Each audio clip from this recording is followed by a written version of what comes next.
العلم هو النور الهادي والمفتاح لكل الخير من يرد الله به خيرا. بسم اللہ الرحمن الرحیم. الحمد للہ رب العالمین والصلاة والسلام علی سید المرسلین وعلی آلہ واصحابہ الطیبین الطاہرین. وعن ابی سلمۃ بن عبد الرحمن ان عائشۃ لما توفی سعد بن ابی وقاص قالت ادخلوا به المسجد حتى اصلی علیہ فانکر ذلک علیہ وقالت واللہ لقد صلی رسول اللہ صلی اللہ علیہ وسلم علی ابنی بیضاء فی المسجد سہیل و اخی. رواہ مسلم. عزیز طلبہ، روایت میں مسجد کے اندر نماز جنازہ پڑھنے کا حکم بتایا جا رہا ہے. حضرت ابو سلمہ بن عبد الرحمن کی روایت ہے کہ حضرت سعد ابن ابی وقاص جب وفات پائے تھے تو اس وقت حضرت عائشہ نے فرمایا تھا ان عائشہ لما توفی سعد بن ابی وقاص قالت، عائشہ نے کہا تھا اس وقت جب سعد ابن ابی وقاص وفات پائے تھے، کیا فرمایا تھا؟ ادخلوا بہ المسجد، کہ ان کا جنازہ مسجد میں داخل کرو، مسجد میں لاؤ، حتی اصلی علیہ، تاکہ میں بھی ان کے جنازے کی نماز پڑھ سکوں. وَأُنْكِرَ ذَلِكَ عَلَيْهَا، تو حضرت عائشہ پر اس بارے میں نکیر کی گئی، لوگوں نے انکار کیا کہ مسجد میں نماز جنازہ کیسے پڑھی جا سکتی ہے. اس وقت حضرت عائشہ نے کہا کہ قسم اللہ کی، آپ صلی اللہ تعالی وسلم نے بیضاء کے 2 بیٹے سہیل اور اس کے بھائی کی جنازے کی نماز مسجد میں پڑھی. صلی رسول اللہ صلی اللہ علیہ وسلم علی ابنی بیضاء، بیضاء کے 2 بیٹے کے جنازے کی نماز پڑھی مسجد میں. وہ دونوں بیٹے ایک سہیل اور ایک ان کا بھائی. حضرت سعد بن ابی وقاص آپ صلی اللہ علیہ وسلم کے ماموں ہوتے رشتے میں. ان کے وفات پر حضرت عائشہ کو ان کے جنازے میں شریک ہونے کی خواہش ہوئی، اس لیے انہوں نے کہا کہ ان کے جنازے کو مسجد میں لائیں تاکہ خود جنازے میں شریک ہو سکے. لیکن صحابہ کرام نے اسے پسند نہیں کیا، تو اس پر حضرت عائشہ نے دلیل میں حضور کے ایک معمول کو بیان کیا کہ آپ صلی اللہ علیہ وسلم نے مسجد میں بیضاء کے دونوں بیٹے سہیل اور اس کے بھائی کے جنازے کی نماز پڑھی. بیضاء یہ ایک عورت، اس کے 2 بیٹے، ایک بیٹے کا نام تو یہاں سہیل بالکل ظاہر ہے اور دوسرے بیٹے کا نام یہاں ذکر نہیں کیا گیا، لیکن محدثین فرماتے ہیں کہ بیضاء کے دوسرے بیٹے اور سہیل کے بھائی کا نام سہل. تو بیضاء ایک عورت ہے جس کے دونوں بیٹے یعنی سہیل اور سہل یہ دونوں بھائی تھے. ان دونوں کے جنازے کی نماز آپ صلی اللہ علیہ وسلم نے مسجد کے اندر پڑھی تھی. مسئلہ یہ ہے کہ کیا مسجد میں جنازے کی نماز پڑھنا جائز ہے؟ فقہا کا اختلاف ہے. حضرت امام شافعی رحمۃ اللہ علیہ کے نزدیک مسجد میں جنازے کی نماز پڑھنا جائز ہے.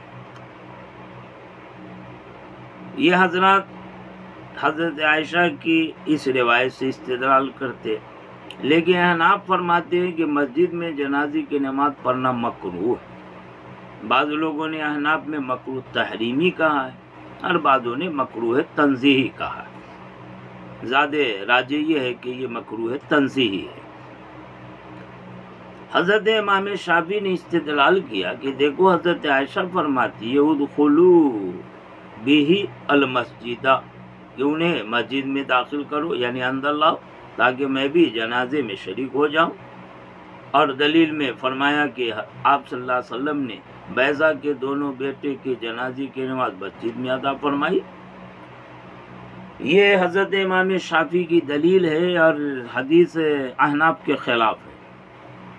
احناف دلیل میں ابو داؤد شریف کی ایک روایت کو پیش کرتے ہیں جو حضرت ابو ہریرہ سے ہے، جس میں فرماتے ہیں کہ آپ صلی اللہ علیہ وسلم نے کہا کہ جو مسجد میں جنازے کی نماز پڑھے فلا شیء لہ او قال فلا اجر لہ، کہ اس کے لیے کوئی اجر نہیں. حضور نے گویا منع کیا ہے، یعنی کوئی اجر نہیں، کمال کا اجر ثواب جو ملنا چاہیے اس سے وہ محروم ہو جائے گا. احناف دلیل میں یہ بھی فرماتے ہیں کہ مسجدیں جنازے کے لیے نہیں بنائی گئی، وہ تو عبادت کے لیے بنائی گئی. یہی وجہ ہے کہ آپ صلی اللہ علیہ وسلم کے زمانے میں مسجد سے الگ باہر ایک جگہ بنی ہوئی تھی جہاں جنازے کی نماز پڑھتے تھے. صحابہ کرام کا تعامل بھی اس پر دلیل ہے کہ جنازے کی نماز مسجدوں کے باہر ہو، مسجدوں کے اندر نہ ہو. ہاں احناف کہتے ہیں شدید عذر ہو تو ایسی صورت میں عذر کی بنا پر اجازت ہے. الضرورات تبیح المحظورات کی ضرورت ممنوع چیز کو مباح کرتی تھی، لیکن بغیر کسی شدید عذر کے مسجد کے اندر جنازے کی نماز پڑھنا مکروہ ہے. احناف نے یہ جو مذکورہ حدیث کو دلیل میں پیش کیا، حضرت عائشہ کا فرمان بتایا. احناف اس کا جواب یہ دیتے ہیں کہ اگر واقعتاً ایسا ہوتا جیسا حضرت عائشہ فرما رہی ہیں تو عام صحابہ کرام نکیر نہ کرتے. انہوں نے کیوں نکیر فرمائی؟ پسند نہیں کیا حضرت عائشہ کی اس بات کو. حضرت عائشہ نے قسم کھا کر کے یہ بات بیان کی، لیکن صحابہ کرام نے انکار کیا مسجد میں جنازہ لانے سے. معلوم یہ ہوا کہ ایک طرف ایک صحابیہ حضرت عائشہ، اور ان کو جو کچھ معلوم ہے جنازے وغیرہ یہ ایک واقعہ اور ایک دکھ کا واقعہ ہوگا، لیکن جنازے سے عورتوں کا تعلق نہیں کہ جنازے میں عورتیں شریک ہو، جنازے سے مردوں کا تعلق ہوتا ہے. لہذا اس کے بارے میں پورا واقعہ جتنا مردوں کو معلوم ہوگا عورتوں کو نہیں معلوم ہے. رہی بات کہ حضرت عائشہ نے یہ جو کہا کہ بیضہ کے دونوں بیٹوں کے جنازے کی نماز حضور نے مسجد میں پڑھی، تو اس کی کوئی وجہ ہو سکتی ہے. علماء کہتے ہیں کہ اس کی یا تو یہ وجہ ہو کہ حضور اعتکاف میں تھے، آپ مسجد کے باہر نہیں آ سکتے تھے، لہذا حضور کی خصوصیت کی وجہ سے اعتکاف میں جنازے کی نماز پڑھا دے، جنازے کو مسجد میں لے آیا گیا. یہ حضور کی خصوصیت تھی، حضور کے اعتکاف کی حالت تھی، لہذا اس پر عام مسئلے کو قیاس کرنا صحیح نہیں. یا یہ کہ شدید بارش وغیرہ رہی ہو، باہر جنازہ پڑھنے میں بڑی دشواری تھی، تو یہ عذر کی صورت ہو. اور اوپر بتا دیا گیا کہ حناب بھی کہتے ہیں کہ عذر کی صورت میں مسجد میں پڑھ سکتے ہیں، ورنہ بغیر عذر کے عام احوال کو اس پر قیاس کرنا صحیح نہیں. ایک روایت میں بالکل صحرات موجود ہے کہ آپ صلی اللہ علیہ وسلم اس وقت اعتکاف میں تھے، اسی وجہ سے جنازہ اندر منگوا لیا اور اندر مسجد میں جنازے کی نماز پڑھ لی. لہذا اس روایت سے استدلال کرنا مناسب نہیں ہے.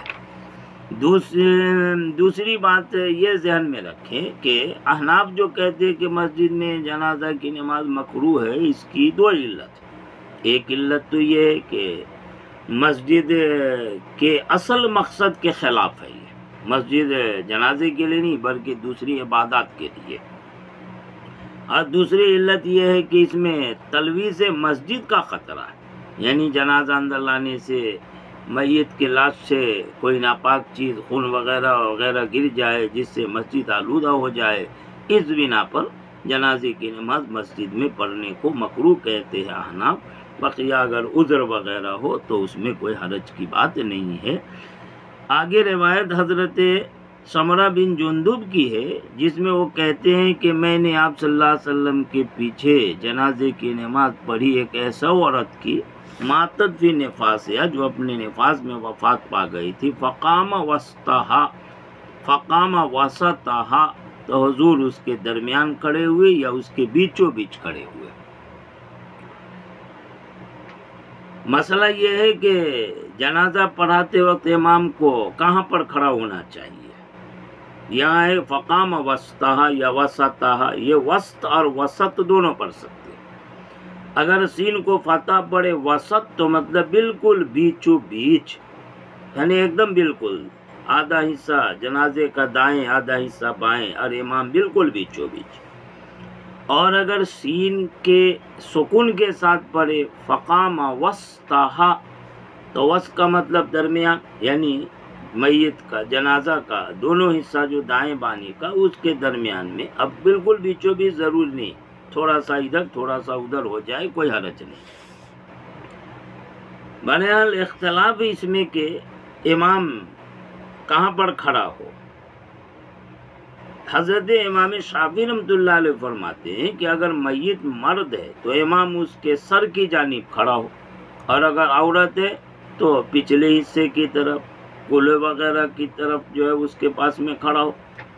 یہ مرد عورت میں فرق کر دیا شوافی حضرات نے، لیکن احناف کہتے ہیں کہ مرد عورت میں کوئی فرق نہیں ہے، چاہے عورت کا جنازہ ہو مرد کا ہو، امام کو چاہیے کہ میت کے سینہ کے برابر کھڑا ہو۔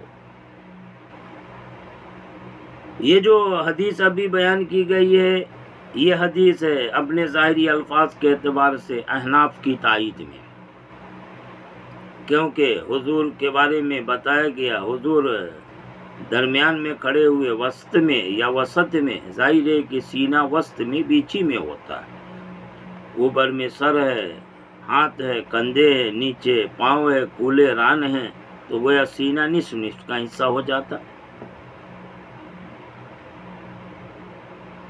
بہرحال یہ اختلاف جو ہے احناف شوافی کا، یہ اولا غیر اولا ہونے کے بارے میں ہے، یہ اصل میں کوئی تردیدی اختلاف نہیں ہے، محض ترجیحی اختلاف ہے۔ احناف کے راجے یہ ہے، شوافی کے راجے وہ ہے، لہذا خواہ اس مسئلے کو طول دینا یہ مناسب نہیں ہے۔ اپنی اپنی تحقیق سے جنہوں نے جو بہتر سمجھا اس طرح کا فیصلہ دیا، لہذا اس میں شدت پکڑنا یہ قطعاً جائز نہیں ہے، درست نہیں ہے، لہذا جس کو جس طرح مناسب لگے اس طرح عمل کرے۔ وآخر دعوانا ان الحمدللہ رب العالمین۔ السلام عليكم، لا تنسوا الاعجاب بالفيديو والاشتراك في القناة تشجيعا لنا لنستمر بنشر المزيد ان شاء الله.